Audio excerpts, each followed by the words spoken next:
Boquinha tudo. Yeah!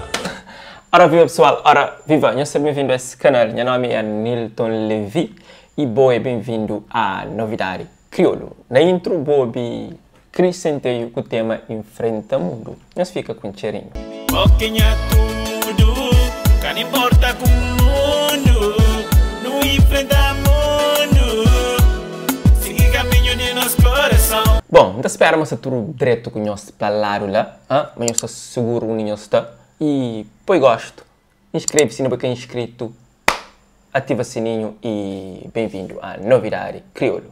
Um pensador, oh no, a minha etiqueta hip-hop terra, malta sem suripar, a meu ingênuo, oh no, 20 cent, oh no, a minha futuro hip-hop terra, nunca se conta mentira. Para você que é fã de Batuco, Cessa Branca tem uma novidade para você.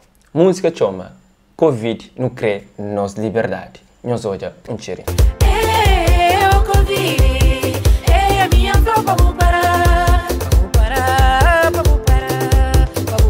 mas não crê na liberdade. Um crê vive bem é novo tema de rapper Cess Fei. Música já se rola na YouTube e ao que parece, quem não gosta de pessoal. Mas fica com um cheirinho. Mundo que te vive nem é mundo, nunca crescer rico, apenas me vive bem. Graças cumpre aquele que rico se gata boritão. Cabo Verdeana na Portugal vence concurso Big Brother 2020. Seu nome é Soraya Moreira. Acaba de ganhar esse reality show e te leva para casa 50.000 euros. E tudo aquilo que é divulgação dessa imagem que isso acontece na mídias. Fica com o vídeo de momento que te carrega esse prêmio.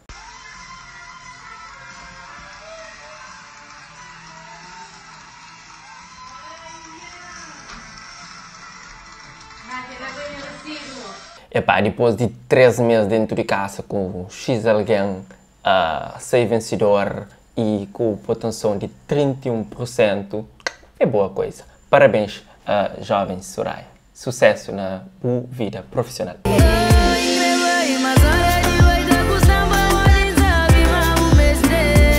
Bem, hoje para trás e hoje eu sabe matar doer.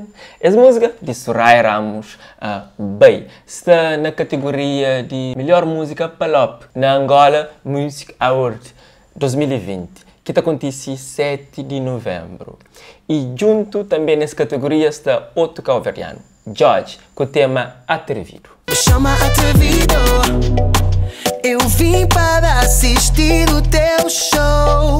Junto com Soraya Ramos e George, nessa categoria de melhor música pop, basta também Kalema, Mr. Brown e Yasmin. Bom, quem que ganha ainda não quer saber, mas não está trazendo novidade assim que esse evento realiza. Bom que curte esse programa, deixa-me saber no comentário. Por hoje é tudo pessoal, one love.